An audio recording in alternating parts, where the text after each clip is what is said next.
Proteins and enzymes, जो कि बहुत इंपॉर्टेंट है क्योंकि ये केमिस्ट्री और बायोलॉजी दोनों के पॉइंट ऑफ व्यू से बहुत इंपॉर्टेंट है और इसमें से क्वेश्चंस जरूर आए। इन हेडिंग्स में आज हम इसको कंप्लीट करेंगे। तो पहले हम देखते हैं डेफिनेशन ऑफ प्रोटीन्स। तो व्हाट इज प्रोटीन? तो protein basically long chain of amino acids. Long chain of amino acid को हम कहते हैं protein, which are united by peptide bond, और ये पेप्टाइड बॉन्ड से बंधे होते हैं। तो दूसरी important point, they are the heteropolymer. तो ये हीट्रोपॉलीमर है, मतलब जो इसमें एमिनो एसिड्स लगेंगे वो डिफरेंट एमिनो एसिड है। ऐसा नहीं है कि एक ही टाइप के एमिनो एसिड से पॉलीपेप्टाइड बन गया। जैसे हम लोग स्टार्च देखते हैं, ग्लूकोज का है होमोपॉलीमर, क्योंकि उसमें सारे जो सेक्राइड्स हैं, मोनोसेक्राइड्स सब ग्लूकोज हैं। यहाँ डिफरेंट एमिनो एसिड्स लगते हैं, सो दे आर हीट्रोपॉलीमर। अब जैसे कि हम स्ट्रक्चर का नाम लिखते हैं अमीनो एसिड, तो यहां हम देखेंगे जो एमिनो ग्रुप है ये हमारा लेफ्ट साइड पे आ रहा है और जो एसिड ग्रुप है ये हमारा राइट साइड पे आ रहा है। एमिनो ग्रुप को रिप्रेजेंट करते हैं हम NH2 से और एसिड ग्रुप को रिप्रेजेंट करते हैं हम COOH से। दैट मीन अगर हम देखें कि प्रोटीन के लेफ्ट एंड पे, यानी कि लेफ्ट एंड ऑफ प्रोटीन पे N ग्रुप आ रहा है, इसलिए इसको कहते हैं N टर्मिनल। और प्रोटीन के राइट एंड पे कौन सा ग्रुप आ रहा है? C, तो उसको कहते हैं, जो इसका राइट वाला एंड है that is represented as C terminal.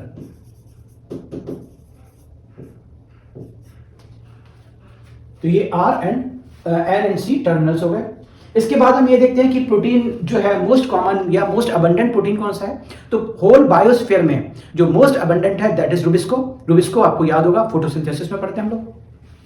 और अगर बात करें एनिमल बायोस्फीयर में कि एनिमल में कौन सा है, तो दैट इज कोलेजन। अब हम आते हैं पॉलीपेप्टाइड और प्रोटीन्स के बारे में कि पॉलीपेप्टाइड कब कहेंगे और प्रोटीन्स कब कहेंगे। लॉन्ग चेन जो अमीनो एसिड से बन रही है उसमें मोर देन 10 अमीनो एसिड्स हैं, मोर देन 10 अमीनो एसिड की चेन है अगर, then it is known as polypeptide. और अगर यही चेन मोर देन 100 अमीनो एसिड की है then it is known as proteins. But ये कोई ऐसा हार्ड एंड फास्ट रूल नहीं है कि 100 अमीनो एसिड से ज्यादा होंगे तभी प्रोटीन कहलाएगी। फॉर एग्जांपल इंसुलिन एक प्रोटीन है लेकिन इसके अंदर 51 अमीनो एसिड्स होते हैं। तो इन जनरल अगर मोर देन 10 अमीनो एसिड्स हैं then it is known as polypeptide, और अगर मोर देन 100 अमीनो एसिड्स हैं then it is known as proteins. ना अब हम देखते हैं कि इनका ऑर्गेनाइजेशन, इनका जो ऑर्गेनाइजेशन है वो कैसे है। तो डिफरेंट प्रोटीन जो है वो कैसे ऑर्गेनाइज हैं, आइए अब हम इस बात को देखते हैं। तो प्रोटीन जो है वो 4 लेवल पे ऑर्गेनाइज रहती हैं, primary, secondary, tertiary and quaternary. In 4 level पे ऑर्गेनाइजेशन प्रोटीन्स का होता है। और अब हम ये देखेंगे किस तरह से होता है। तो जब हम ये देखते हैं प्रोसेस ऑफ ट्रांसक्रिप्शन, तो वहां हमने क्या देखा था, वहां हमने देखा था कि mRNA से प्रोटीन बनती है। तो mRNA से जो प्रोटीन बन रही है वो उसकी जो सीक्वेंस है दैट इज जेनेटिकली जो सीक्वेंस बन रही है that gives the structure of primary amino acid. Primary amino acid का मतलब क्या है कि ये जो अमीनो एसिड है दिस इज, इसको हम सपोज करते हैं या प्रिज्यूम करते हैं in the form of thread, long thread है, और जहां डिफरेंट अमीनो एसिड जो tRNA लेके आ रहा है mRNA पे प्रोटीन बनाने के लिए ट्रांसक्रिप्शन में, तो 1 बाय 1 वो एक अमीनो एसिड लेके आता है और वो ऐड करता जाता है। तो इसका मतलब है जो प्राइमरी स्ट्रक्चर है हमारा वो क्या शो करेगा, तो प्राइमरी स्ट्रक्चर शो करता है relative position of different amino acid in the proteins. तो ये देखते हैं हम लोग इस तरह से। तो अगर इसको हम एक थ्रेड की तरह प्रिज्यूम करें, ये एक हमारा थ्रेड है जो हमारा प्राइमरी प्रोटीन बना है। तो इसमें देखिए ये प्राइमरी क्या देगा, एक तो थ्रेड लाइक है, दूसरा एक पोजीशन देगा कि नंबर 1 पे ये रेड वाला अमीनो एसिड है, नंबर 2 पे ये ब्लैक वाला अमीनो एसिड है, देन ये व्हाइट अमीनो एसिड है, देन रेड। तो it gives the position. So primary जो अमीनो एसिड है हमारे, they are genetically encoded sequence of amino acid and they give the position information of amino acid. जैसे भी हमने आपको बताया कि एक कलर का हो गया, फिर दूसरा डिफरेंट हो गया, तीसरा ये हो गया। तो ये इसकी पोजीशन बता रहे हैं कि 1 नंबर पे कौन सा है, सेकंड पे कौन सा है, थर्ड पे कौन सा है, फोर्थ पे कौन सा है। अब हम देखते हैं सेकेंडरी स्ट्रक्चर। तो ये जो थ्रेड लाइक स्ट्रक्चर था जिसको हमने प्रिज्यूम किया था, ये एक थ्रेड लाइक स्ट्रक्चर है। ये थ्रेड लाइक स्ट्रक्चर जब अपने आप पे फोल्ड होता है तो ये 2 तरह के स्ट्रक्चर बनाता है। Either it makes beta pleated और इट मेक्स हेलिक्स। तो हेलिक्स भी यहां पर जैसे डीएनए का हेलिक्स होता है, तो यहां पर भी जो हेलिक्स है वो राइट हैंडेड हेलिक्स होगा, यानी कि क्लॉकवाइज पोजीशन में बनेगा। तो ये हमारा इस तरह का हेलिक्स बनेगा। और बीटा प्लेटेड का मतलब क्या है कि in the forms of pleats, ये इस तरह से प्लीट्स की फॉर्म में आएगा। तो अगर हम एक अमीनो एसिड को देखें कि वो जो हमारा जो थ्रेड लाइक स्ट्रक्चर था, ये किस तरह से रिप्रेजेंट कर सकता है अपने आप को, तो बीटा प्लेटेड का मतलब है कि इसमें प्लीट्स टाइप में ये आपको नजर आएगा इस तरह से।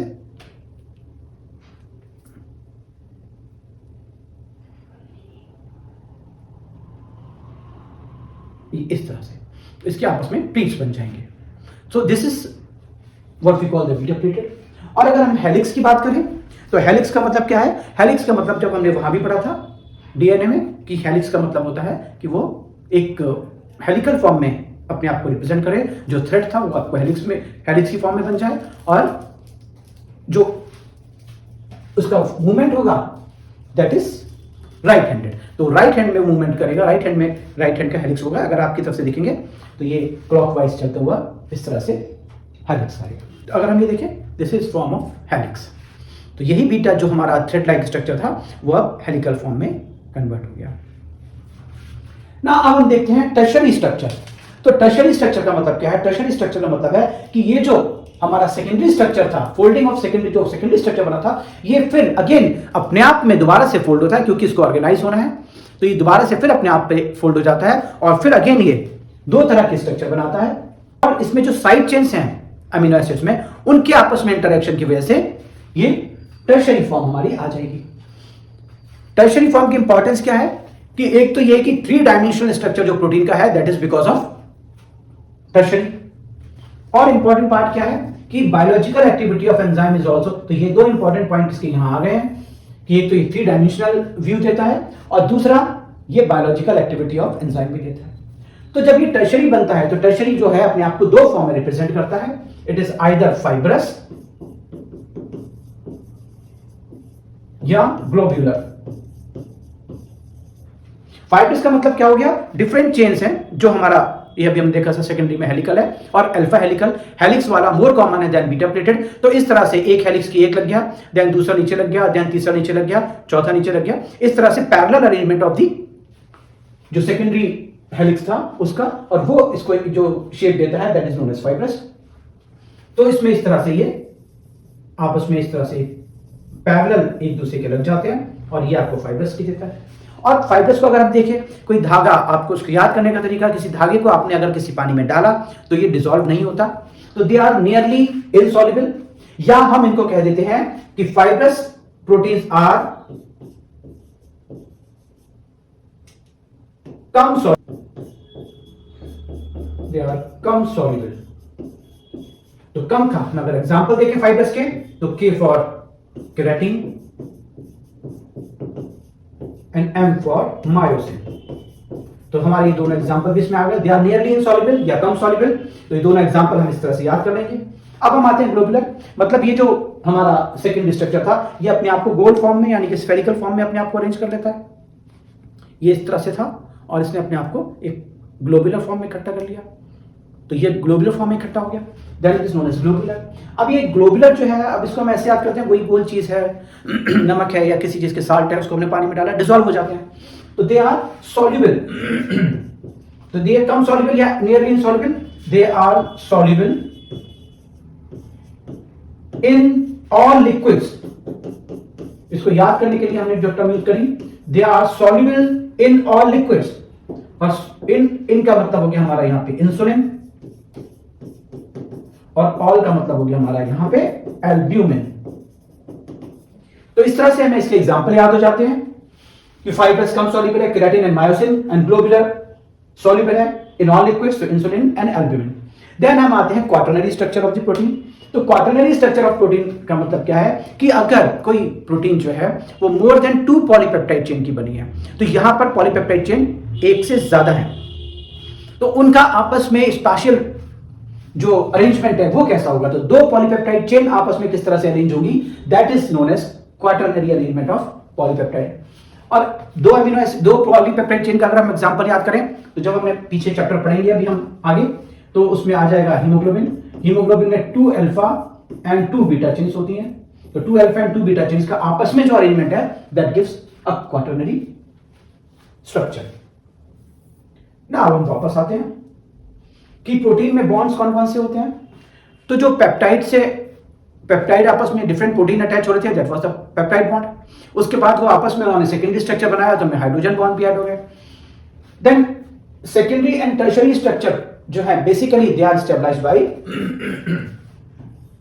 Secondary and tertiary structures are stabilized by God Shiv. तो गॉड शिव ने इनको स्टेबलाइज किया हुआ है। दैट मीन कौन कौन से बॉन्ड है? सल्फाइड, डाई सल्फाइड,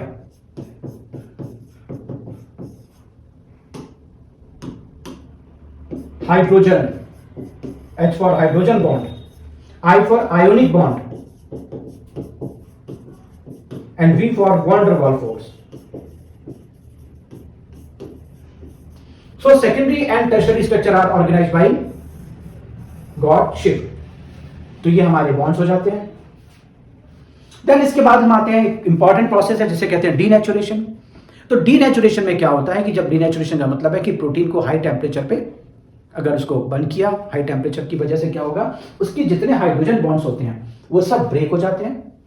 तो जब हाइड्रोजन बॉन्ड जिनसे सेकेंडरी और टर्शियरी स्ट्रक्चर स्टेबलाइज हो रहा था, उनकी साइड ब्रांचेस के बीच में बन रहा था, ये जब डिस्ट्रॉय हो जाएंगे तो उनका सेकेंडरी एंड टर्शियरी स्ट्रक्चर भी खत्म हो जाएगा। What remains is only the primary structure. जो पेप्टाइड बॉन्ड्स थे वो रह जाएंगे। यानी कि गर्म करने पर अगर इसको डीनेचुरेशन प्रोसेस को क्या मतलब है कि secondary and tertiary structure damage हो गए और ओनली प्राइमरी स्ट्रक्चर इंटैक्ट रह जाता है। फॉर एग्जाम्पल जब एग को बॉइल करते हैं या दूध से जब कर्ड बनाते हैं तो उसमें secondary and tertiary structure damage हो जाते हैं और ओनली प्राइमरी स्ट्रक्चर स्टेबलाइज करता है। That is all about the proteins.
Given by Watson and Crick, experimentally proved by Michelson and Stahl.